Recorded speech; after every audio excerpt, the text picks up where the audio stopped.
Baik, Assalamualaikum warahmatullahi wabarakatuh. Perkenalkan, nama saya Stefania Zeponto dengan akhiran NIM 007. Kali ini saya akan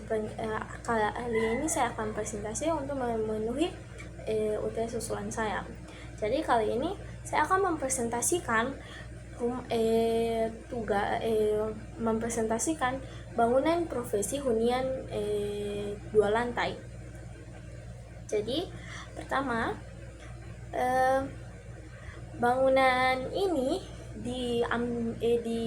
terinspirasi dari bangunan House O yang terletak di Bali dengan arsitek Alexis Dornier. Bangunan ini berdiri selesai pada tahun 2019. Terus House O ini dirancang sebagai hunian tropis kontemporer dengan bentuk arsitektur terbuka, ringan, dan selaras dengan alam. Terus material yang digunakan itu ada beton expose, kayu, kaca, dan baja. Terus elemen arsitektur modern tropisnya itu ada atap miring, void dan ventilasi silang, terus ada kolam renang dan bukan lebar. Tapi kekurangan dari ini privasi agak kurang karena keterbukaan ruang yang banyak dan pemeliharaan material yang khusus dan konstruksi relatif tinggi karena kelembapan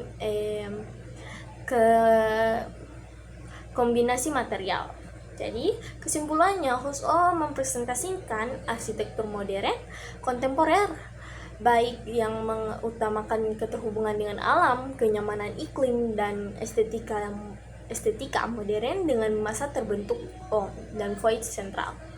Rumah ini tidak hanya menjadi hunian pribadi, tetapi juga contoh bagaimana arsitektur modern dapat beradaptasi dengan konteks lokal tanpa kehilangan nilai fungsional dan keindahannya. Nah, terus kita masuk ke pemilihan tapak. Di sini ada 3 alternatif. Jadi lokasi pertama itu ada di Jalan Makam HI Nani, Waterbone. Itu di Suawa. Lokasi kedua itu ada di Hulawa di Kecamatan Telaga, dan lokasi ketiga itu ada di Jalan Husin di Kecamatan Telaga juga.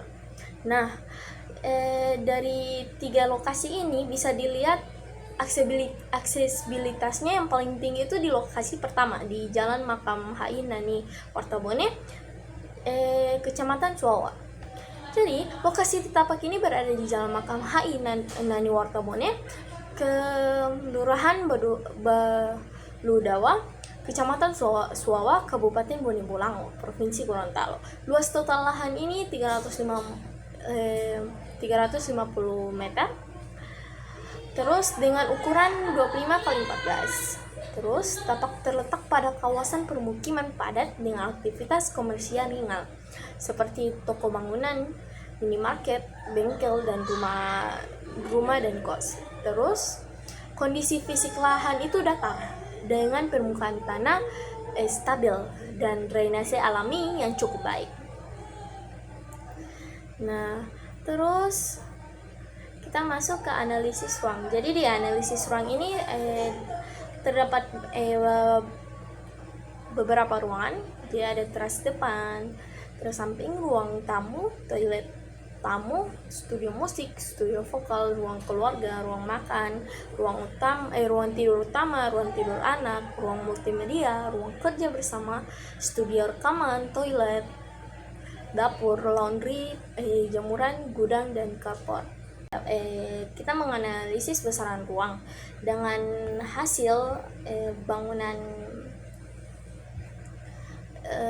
bangunan ini mendapatkan ukuran 190 meter persegi dengan panjang 19 dan lebar 10 meter.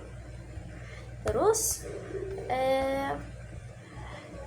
kita masuk ke gubahan masa. Bentuk masa ini terinspirasi dari bentuk elemen notasi musik yang not seperempat Jadi bentuk notasi musik ini diperkasar atau dibuat kaku agar terlihat modern. Nah, di sini ada zona tapak, side, dan kita masuk ke dena. Jadi ini untuk denanya.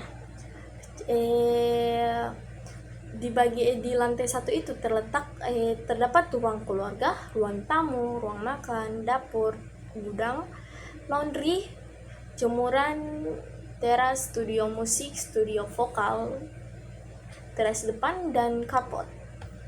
Dan untuk di lantai 2 terdapat ruangan-ruangan lebih privat. Itu ada ruang keluarga, ruang tidur utama, ruang tidur anak, ruang kerja bersama, balkon, studio rekaman, dan ruang multimedia. Nah, oke, sekian presentasi dari saya. Assalamualaikum warahmatullahi wabarakatuh.